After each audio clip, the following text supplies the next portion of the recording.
Yes, so welcome to the second youth focus session. It will be a continuation of discussion from whatever we discussed yesterday. Yesterday we covered the overall big picture conceptual framework on how to identify, engage, equip youth, and then retain them and promote them to be the future leaders, the next generation of folk champions. Today we will have a panel of young leaders who will present their youth-led, youth-focused projects, and they all relate to Myanmar. So we use this as a case study for further reflections of the framework that we discussed yesterday. And to start this off, I'd like to invite Fiona Bruce and then Robert Rehak. Fiona is an MP of the UK. She's the special envoy on FORP of the Prime Minister, and she now chairs Earth Baptist International Just Freedom or Belief Alliance. Thank you, Dr. Thang. And good morning, everyone. And it's wonderful to be here and to see so many people, both yesterday and today, so enthused about what young people can do to promote and protect and defend freedom of religion or belief around the world. And the ERBFA, which is an organization now of 42 country representatives, I have the privilege of chairing, and my colleague Robert Rehak here is the vice chair. And I think, apart from anything else, if there's one thing I want you to take away from today, the fact that both the chair and the vice chair have come to both the youth track sessions, I hope shows the prioritization that we believe that this matter has for our organization, because if we can't work with you, then there won't be a succession plan. We want to see freedom of religion or belief around the world promoted, protected, defended, but we won't be able to have a legacy and see that passed on unless we learn from you. And that's the number one word I want to highlight today. I'm here to learn. I'm here to listen. I'm here to understand how we can work together, how ERBFA can support you, but how also you can challenge and change us to do what we want to do better. So I was so excited yesterday, and I'm so excited today. One of the main things that I'm really, really excited about is this virtual global conference, because I know just a little of what the challenge is for young people in particular to get together. It's very difficult. Cost, the travel, getting visas. So this vision of having this international conference with young people speaking from all over the world, and importantly from countries where you can tell us the kind of situations that you are experiencing and suffering so that we can understand them better and understand how to support you. I'll just say one last thing. I've been to Myanmar, and I know many of you here are from Myanmar. I've traveled almost the length of the country. It's several years ago now, but the thing I do remember most clearly was the wonderful young people I met all over the country, from the university in the capital right up to the north, young people trying to become journalists, sticking a microphone under my nose and saying, say something, and then writing everything down in their notebooks. Often with no resources, no backup, but the fire that they had, the enthusiasm and the love for their country just is something that I will never forget. So I want to hear from you today, and I want us to be able to support you in the best way we can. So I'm here. I want to listen and I want to learn. Thank you so much. Thank you. And I'll pass over now to my Vice Chair, Robert Rehak. Robert, from the Czech Republic. Yeah. Thank you very much. I would like to share with you a very short story. I grew up in totalitarian regime too, in communist Czechoslovakia. And in 1989, I was listening radio, and in the country started some protests against the authoritarian regime, against the communists. And in the radio, I heard that there are some people who were killed, and they put them into the black plastic bags. and I had fear. I had fear, and I said, I don't want to be in black plastic bag. But then, somehow, young people in Czechoslovakia, not the old generation that was afraid because they saw tanks in Prague in 1968, but young students, we young students, we did the revolution and we succeeded. So-called very well-known Velvet Revolution. So I would like to wish you that that you will not have fear to do things, because you as a young generation, you have the new idea, your original idea. Every of you can make the change. If all the efforts will come together, they are like drops of water, and they together can create the wave that can change the situation in Myanmar. So thank you very much, and I'm looking forward to your stories. Thank you.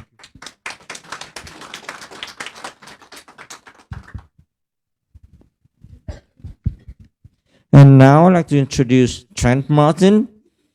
He serves as the Advocacy and Training Coordinator at 21 Wilberforce, where he works to empower advocacy communities and equip the next generation of religious freedom advocates for policy campaigns, including the recent passage of the Burma Bill. He co-chairs the youth track along with me for the 2021 and 2022 Earth Summit. And I'm so pleased to introduce him because 4 years ago, he interned with me, and look at him now. He's the leader. Thank you. Please, Trent. Thank you so much, Dr. Tong. It's a pleasure to be with all of you here today and with this very esteemed panel of young leaders who are already making an incredible impact on their communities here in the United States and around the world and in Burma. I've been really honored to meet all of these amazing leaders and work with some of them over the last few years.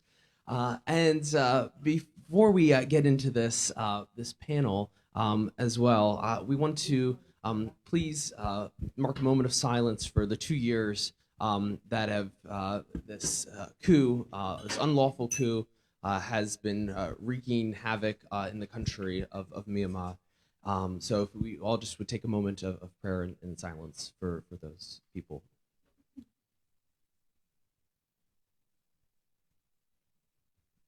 Thank you. So the Tatmadaw, the military of Burma, have seized control and overthrown the democratically elected government of their country, and have continued to attack and discriminate against religious minorities and ethnic minorities throughout the country. The military has bombed churches, has attacked children's schools with vicious brutality that have really potentially even caused what some of the UN special rapporteurs have called a lost generation, where young leaders are without education because of the military coup and are being killed in the streets. But a bright spot in this has also been the leadership that we've seen from young leaders throughout the coup. They've been at the forefront of the protest of the CDM movement. The young leaders have taken brave stands well beyond their years in courage against those who are trying to steal their future.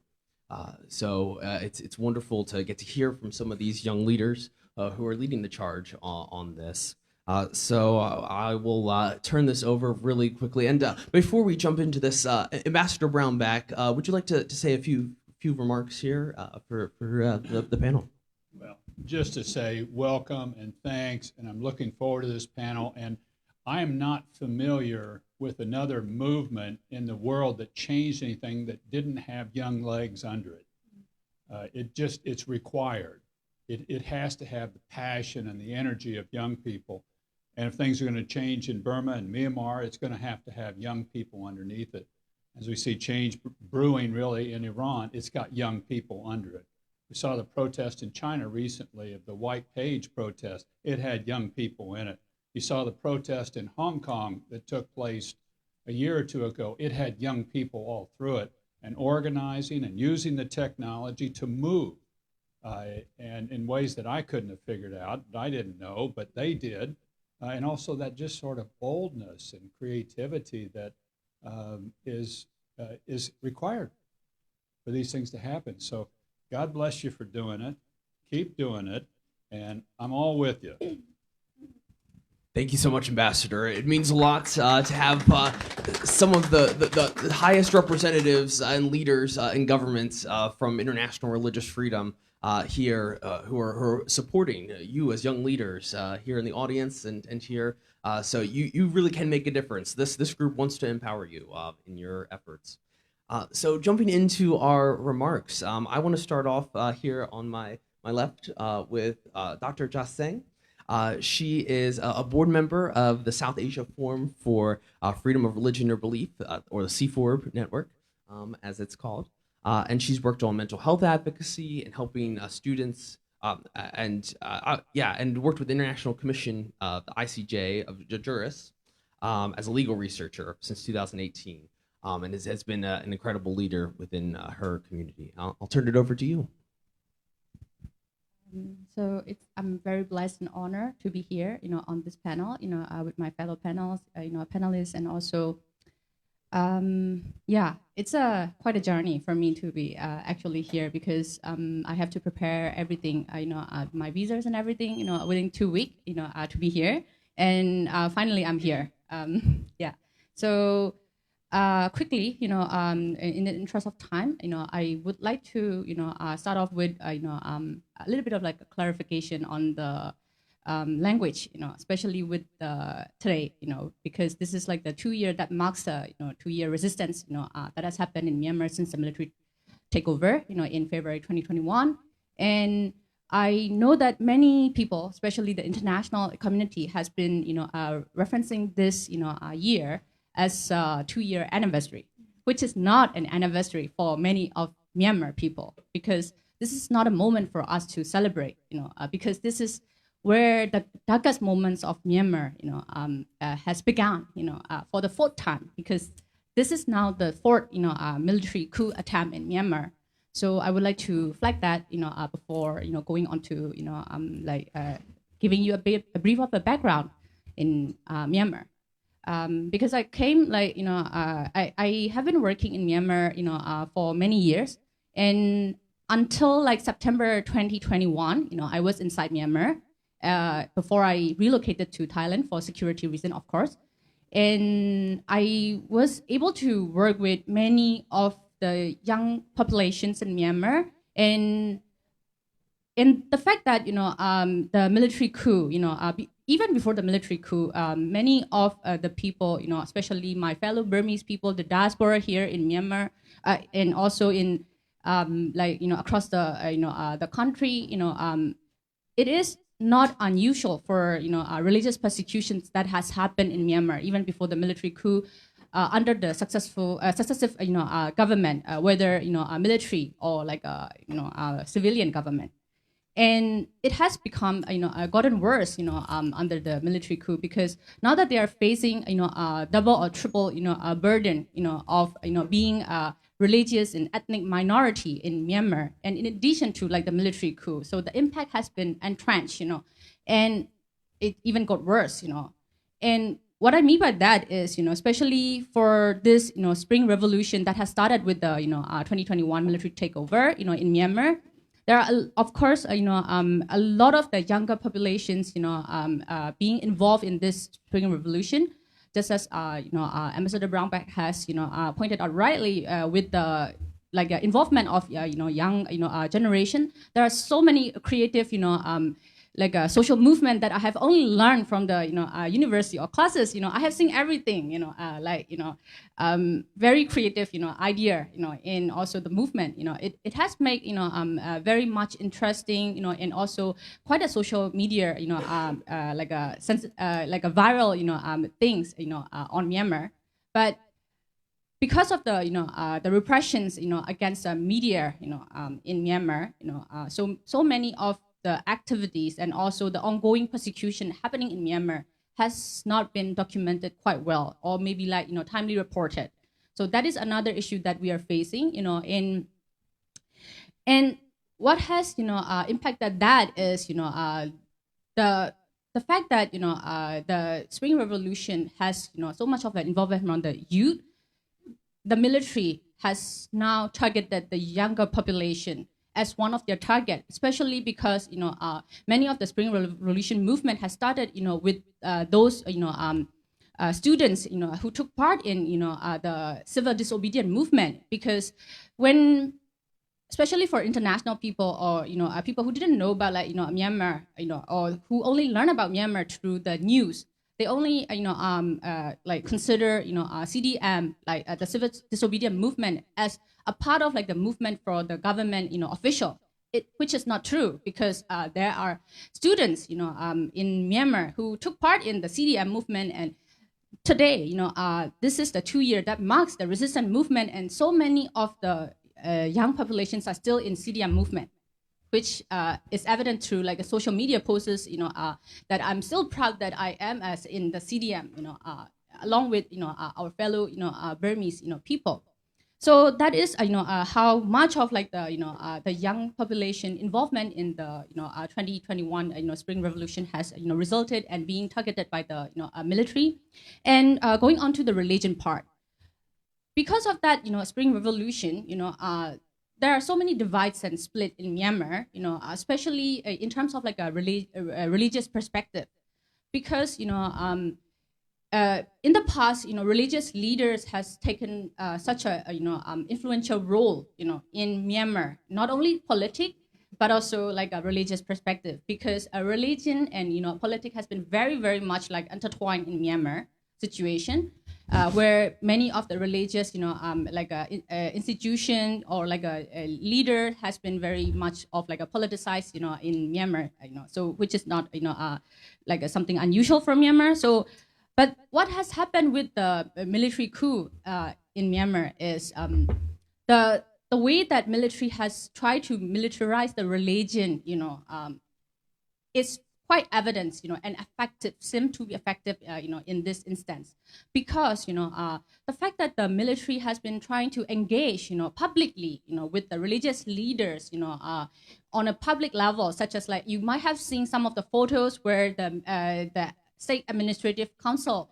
leaders, Min Aung Hlaing, has been meeting with this, I think there are some of the photo, like, of the detained, Reverend Samson, the Christian, religious leaders whom he had, the Min Aung Hlaing has met in 2020 December, and also with Charles Cardinal Bowles, who has, such an influential role in Myanmar, so there are so many photos of, as Min Aung Hlaing meeting those, influential religious leaders, and that has really discredited this, the influential power of the religious leaders, and also like posted a huge question mark on, what's your role and your position in this, military coup, and the inability of the religious leader to speak up or like to stand in, the way with the, the Spring Revolution, or maybe like the inaction of the religious leader in this, like a very critical period, has really, disappointed many of the young generation,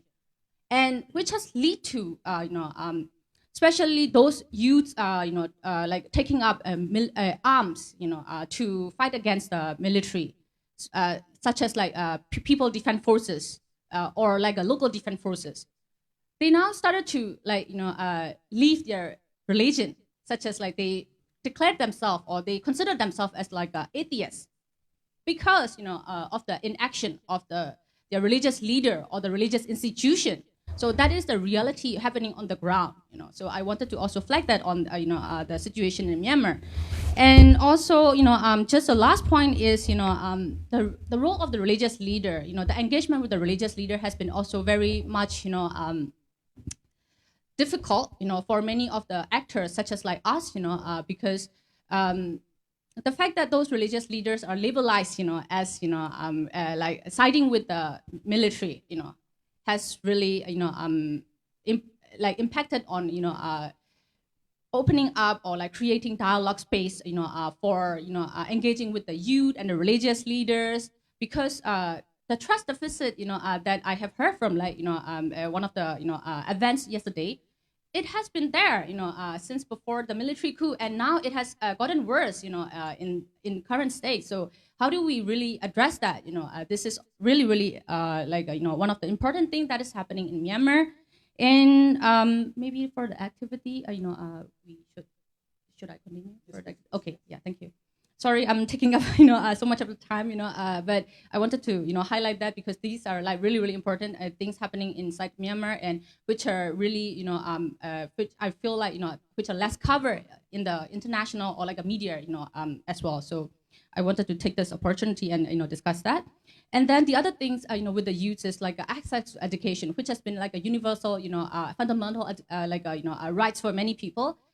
This has also another, created much of like a challenge for many of the youths because, there are people who took part in the CDM movement, who refused to, go and attend the university or a primary or secondary or tertiary education, and you are in a position, where you were pressured by your family or you yourself wanted to, access education because 2 years has already passed. So, what has you achieved? Nothing, in terms of, like your personal or professional development, whereas your colleagues, have, already, achieved something. So that has also put another source of like a mental pressure on those youth, and they are in very, very difficult position whether to pursue, and give up the CDM position that they have took part. So this is also another things that where US could possibly help those CDM students to connect with some of the certified university level courses. That could be another thing that for consideration. Whether the US or international platforms as well, and for to address that one, to address some of the situation, for myself, I'm alone, I can't do much, but, what I have done, in Myanmar is, trying to, create space for those CDM youth, to learn about what, what religious freedom actually mean, especially with the fact that there are so much of like an increase in the level of atheism without understanding really the concept of atheism, just because like they wanted to give up their religion because of the action of the religious leader or religious institution. So this is something that I have been doing for the CDM youths in Myanmar, and there are some proven successful incidences where some of the like a law CDM students, now they are trying to, establish some paralegal, like a network, trying to help the religious, detained religious minority, in the prison. So this is some of the, like a proven record that, we have been able to do. And then there, another thing, is, we have tried to document the religious persecutions happening in Myanmar because this is really, really important for the future transitional justice in the transitions period.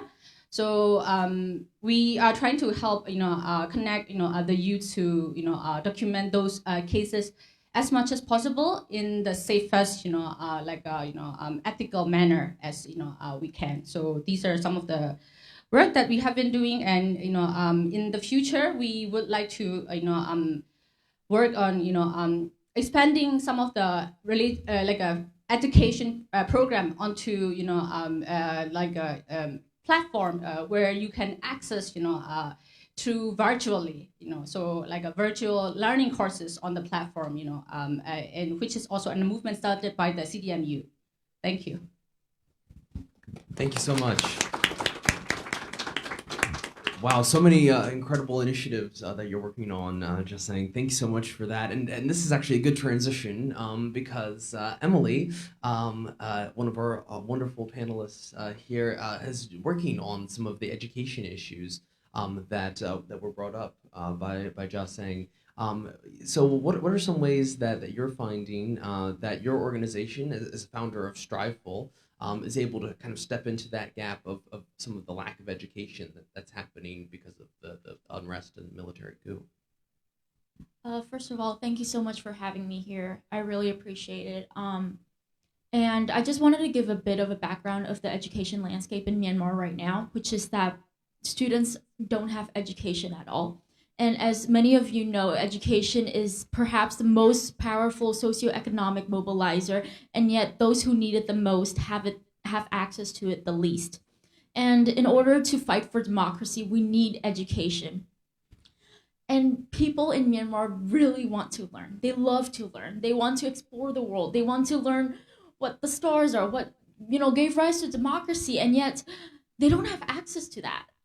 So Strifle, we are a very relatively new organization. We started in late 2020. We have done an unstructured kind of informal school where we did 4 subjects and clubs, and we've also done free classes. And I wanted to share a student's interaction with you that really hit me, which is that we had one of these classes, I think it was an intermediate class, English class, and she emailed me and she was like, hey, I'm really sorry, but I can't take this class anymore because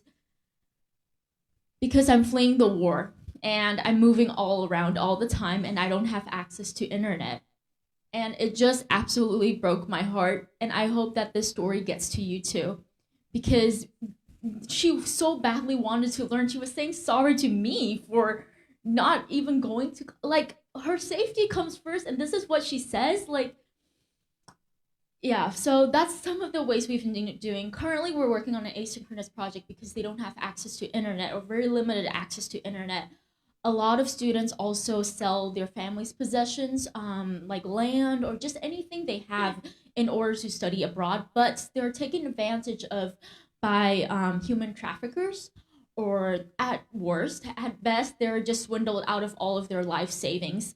And, they sacrifice so much. And so our other operating arm is that we help them, we do college consultations. We basically help them connect with universities abroad so that, they're in safe hands, and we do it for free. And in the future, we hope that we will be able to set up scholarships so that they'll be able to study more, and we'll be able to recruit more teachers for our online classes. Thank you. Thank you, Emily. That's incredible work that you're doing for all those who are in the country and diaspora community. Next, I want to introduce to you Jan Jamran. She's a wonderful leader who I've had the chance to actually work with on the passage recently of the Burma bill in the U.S., which has brought some very well needed money and support for the movement for democracy in Myanmar. And she's doing incredible work rallying the diaspora communities here in the U.S., rallying different groups across the U.S. to support important legislation and policy initiatives for her movement that she helped found, a global movement for Myanmar democracy, along with, I think Sandra's in the room too here, one of another great young leader working for GM4MD. So I want to hand it over to you, John, to give us a little bit about what you're working on. Yeah, sure. So Global Movement for Myanmar Democracy, also abbreviated GM4MD, is a youth-led grassroots organization that mobilizes youth in the Myanmar diaspora and friends of Myanmar to fight for freedom and democracy in Myanmar by harnessing the power of global digital networks. And so with that, I want to put out the hashtag Myanmar Matters. Because just as Jasang rightly pointed out, there is so little media coverage on this that I believe Myanmar deserves so much more, and it's so disappointing to not only people from the diaspora like myself, but especially people on the ground, that their issues are not being put out as much as they need it to be, especially in, international media outlets in this global world where we live in, where there should be coverage equally, on all these different countries. I don't think that's being done. We see things that are happening in Ukraine, for example, right, which really does deserve as much attention as other places like Ethiopia or Burma, but we're not seeing the same kind of coverage. So we aim to basically kind of make up for this through social media networks where we know a lot of youth are on. So that's what we basically do, in addition to the congressional advocacy for the Burma Act and such. Thanks so much, Shanshan. Next, Esther Parr is going to speak with us from the Chin Association of Maryland. She's a graduate student pursuing a master's degree in public health in Indiana, and has been working as a member of the Chin Association Maryland's team of young advocates. So Esther Parr, thanks so much for joining us. Please share a little bit of your story and what brings you here. All right, thank you. Good morning, ladies and gentlemen. Today I would like to talk a little bit about what we do in the Chin Association of Maryland in this hard time that we are going through. Chin Association of Maryland is also known as the CAM, C-A-M, and we basically document for religious freedom in Burma, human rights violation committed by the military, and we fight for and advocates for religious freedom in Burma. So CAM also advocates for protections and humanitarian support for internally displaced persons, also known as the IDPs, and for refugees from Burma. And as you all know, since 2021, we already published our third report, and today my main focus will be on the, our current report entitled 2 years after the 2021 military coup, the worsening situation of Christians across Burma. And some of our most recent key cases involve not only from the Chin side of the Burma, but also other states. Tantar and his